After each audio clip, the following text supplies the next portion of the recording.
나만의 길을 찾을 때까지 인생의 레버를 당기는 법. 럭키 드로우. 드로우 앤드류 지음.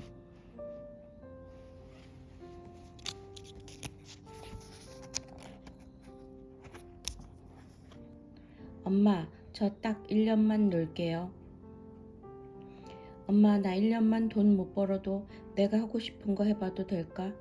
그동안 해외에서 살아남기 위해 혼자 발버둥을 치며 고생한 아들이 가여왔는지 어머니는 30살 먹도록 모아둔 돈도 없이 부모님 집에 당분간 얹혀 살겠다는 아들의 염치 없는 부탁에 이렇게 말해주셨다. 너 지금까지 충분히 잘해왔어. 조금 쉬어가도 돼. 취업을 하지 않기로 결심한 시점에서 내가 지금 당장 할 수 있는 것은 회사를 다니며 만든 유튜브 채널에 영상을 올리는 일뿐이었다. 그렇게 나는 다시 유튜브 영상을 만들기 시작했고 본격적으로 홀로 서기를 준비했다. 하지만 자신있게 독립을 선언한 것도 잠시 일은 생각만큼 쉽지 않았다. 삼각대도 펼치기 힘든 좁은 방에서 촬영과 편집을 하려니 제약이 많았고 가족이 있는 집에서는 도무지 일의 능률이 오르지 않았다. 답답한 마음에 밖으로 나와 집 앞 공원을 매일 걸었다. 날씨는 쌀쌀했지만 그렇게라도 해야 불안을 잠재울 수 있었다. 아니, 걱정이 바닥날 때까지 걷고 또 걸어야 집에 돌아올 수 있었다. 참 외로웠다. 한국에 돌아와 가족과 지내며 친구들을 만났지만 내 상황을 온전히 이해해주는 사람은 없었다. 그날도 어김없이 공원에 나와 혼자 걸었는데 문득 나와 같은 길을 걷고 있는 사람을 만나야겠다는 생각이 들었다. 곧바로 집에 돌아와 미국에 있을 때부터 유튜브를 통해 댓글로만 소통하던 한 유튜버에게 이메일을 보냈다. 나이대도 비슷하고 회사를 다니며 유튜브 활동을 병행하던 우리는 첫 만남부터 급속도로 친해졌다. 당시 온라인 클래스 플랫폼 회사에 다니던 그는 내게 회사 동료를 소개시켜줬고 아예 온라인 클래스를 만들어 보자는 제안을 했다. 계약은 순조롭게 진행되었고 나는 그동안 유튜브를 통해 나누었던 내용을 토대로 인스타그램 퍼스널 브랜딩이라는 온라인 클래스를 론칭했다. 온라인 강의 영상을 제작해 본 적은 없었지만 지난 1년간 유튜브 채널을 운영하면서 만든 콘텐츠와 구독자들에게 받은 질문들을 잘 엮어 커리큘럼을 만들었다. 구독자가 많지 않았던 유튜브 채널 운영 초창기 때 인스타그램 DM을 통해 구독자들에게 무료로 코칭해줬던 경험이 큰 도움이 되었다. 잠재 고객들이 품고 있던 궁금증과 문제점이 무엇일지 짐작할 수 있었고 그에 대한 구체적인 해결책을 강의에 담을 수 있었다. 반응은 예상외로 폭발적이었다. 그동안 유튜브를 통해 내 가치를 믿어준 많은 구독자가 온라인 클래스를 수강해 주었고 하루 만에 얼리버드 티켓이 모두 마감되었다. 갑자기 마음이 급해졌다. 당장 온라인 클래스에 올릴 콘텐츠를 제작해야 했다. 하지만 지금 살고 있는 집의 방은 너무 좁아서 촬영조차 쉽지 않았다. 가족들 없이 혼자 온전히 집중해서 일할 수 있는 공간이 필요했다. 나는 그날 바로 부동산에 연락해 조그만 오피스텔을 알아봤다. 당시 내 통장에는 미국에서 모은 1,000만 원이 전부였다. 유튜브를 통해 매달 들어오는 평균 수익금은 70만 원 정도였다. 우선 1년간의 생활비로 사용하려고 했던 1,000만 원의 절반을 보증금으로 내고 월세 70만 원짜리 오피스텔을 계약했다. 이제 더 이상 물러설 곳이 없었다. 비록 얼마 안 되는 소액이지만 70만 원의 정기적인 유튜브 수익금과 나머지 돈을 아끼고 아껴서 잘 사용하면 1년의 계약 기간은 충분히 버틸 수 있을 것이라고 생각했다. 생활비를 아끼기 위해 집에서 도시락을 싸서 매일 왕복 1시간을 걸어 작업실로 출퇴근을 했다. 평일 주말 가릴 것 없이 하루도 빠짐없이 오전 11시에 작업실에 출근해 밤 11시까지 콘텐츠를 제작하는 데 열중했다.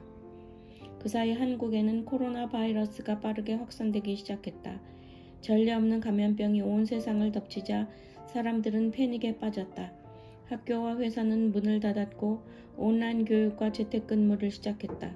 우리가 살던 오프라인 세상은 멈췄지만 그 밑에서는 모든 것이 서서히 온라인으로 이동하고 있었다. 그 시점에 맞춰 각종 온라인 클래스가 붐을 이루기 시작했다. 때맞춰 나의 인스타그램 퍼스널 브랜딩 클래스가 세상에 나왔다.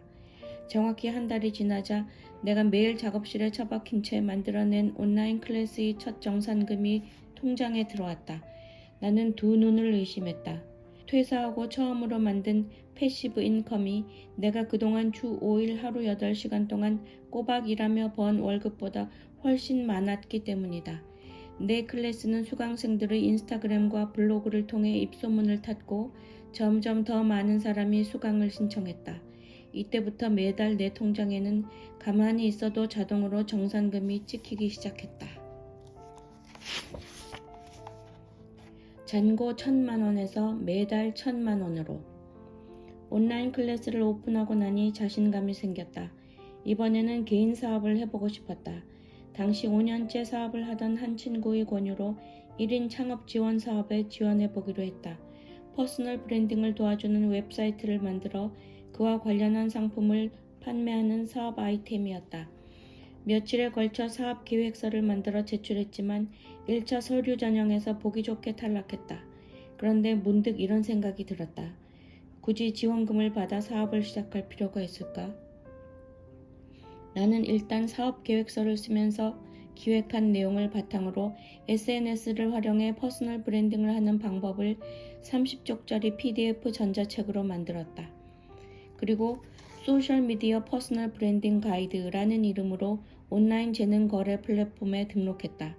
디지털 상품이라 인쇄비가 들지 않았고 재고를 보관할 공간도 필요 없었다. 전자책이 승인되자마자 내 유튜브 채널과 인스타그램 계정에 이 소식을 알렸다. 그러자 곧바로 전자책이 팔리기 시작했다. 유튜브 라이브 방송을 통해 전자책 온라인 북토크도 진행했다. 방송이 끝나니 더 많은 전자책 주문이 들어왔다. 전자책이 잘 팔리자 해당 플랫폼에서 연락이 왔다. 플랫폼 내에 상위 2%의 전문가만 등록할 수 있는 프리미엄 채널의 컨설팅 서비스를 만들어 보자는 제안을 받게 되었고 나는 입점 2달 만에 최상위 전문가 레벨이 되었다. 첫 달부터 컨설팅 요청이 쇄도했고 연말에는 플랫폼에서 슈퍼 루키상을 받기도 했다. 그렇게 온라인 강의와 전자책, 컨설팅 서비스까지 자동 소득 파이프라인이 순식간에 늘어났다. 플랫폼 2곳에서 좋은 결과를 만들고 나니 다양한 곳에서 협업 제안이 들어왔다. 기업과 교육기관에서 강연과 컨설팅 요청도 들어오기 시작했다. 이렇게 하나둘 프로젝트를 완성해 나가자 어느새 회사 없이도 돈을 벌 수 있는 방법이 10가지 정도로 늘어났다. 퇴사한 지 불과 반년 만에 만들어낸 놀라운 결과였다.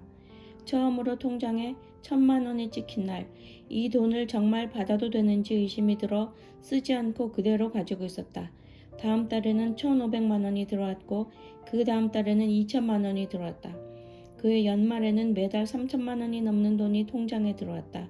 한국에 들어올 때 가지고 온 1,000만원 중 오피스텔 보증금을 내고 남은 500만원이 들어있던 내 통장에는 1년도 지나지 않아 1억이 넘는 숫자가 찍혀 있었다. 미국에는 식스 피겨스라는 말이 있다. 연봉이 6자리 숫자, 즉 10만 달러가 넘는다는 뜻으로 우리나라로 치면 억대 연봉을 말한다. 실제로 미국에선 억대 연봉자들을 심심찮게 볼 수 있다. 미국에서 생활할 때 나는 내 연봉이 만족스러웠지만 한편으로는 억대 연봉을 받는 친구들이 늘 부러웠다. 그러던 어느 날 평소처럼 유튜브를 보고 있는데 월 1,000만원이라는 키워드가 눈에 들어왔다. 한국에서 혼자 일하며 한 달에 1,000만원을 버는 사람이 있다니 내게는 큰 충격이었다. 도대체 어떤 일을 하는 사람들이지? 그들은 어떻게 생긴 사람들일까? 아마 나와는 거리가 먼 사람들이겠지. 회사에서 받는 월급 말고는 다른 돈 버는 방법은 상상도 하지 못했던 내게 그들의 이야기는 완전히 미지의 세계였다. 그런데 약 1년의 시간이 지나자 내가 바로 그 미지의 세계에 속한 사람이 되어 있었다. 대체 나한테 무슨 일이 벌어진 거지? 억대 연봉을 주는 대기업에 취직을 한 것도 아니었다. 높은 연봉을 받는 기술을 배운 것도 아니었다. 단지 콘텐츠를 소비하는 사람에서 콘텐츠를 제공하는 사람이 된 것뿐이었다. 무형의 콘텐츠는 재고가 쌓일 걱정이나 귀찮은 배송 과정도 없었다. 심지어 자는 동안에도 일을 하며 내게 돈을 벌어다 주었고 그렇게 구축된 여러 개의 수익 파이프라인은 시간을 태워 돈을 버는 굴레에서 나를 해방시켰다.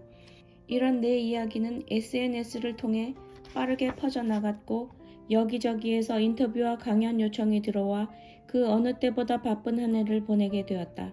그리고 지금은 마음이 맞는 팀원들과 함께 드로우 앤드류 채널을 운영해 나가고 있으며 새로운 유튜브 채널 마세스플을 열어 4개월 만에 구독자 10만 명을 달성하는 등 더 다양한 분야에서 내가 좋아하는 일로 사업을 확장하고 있다.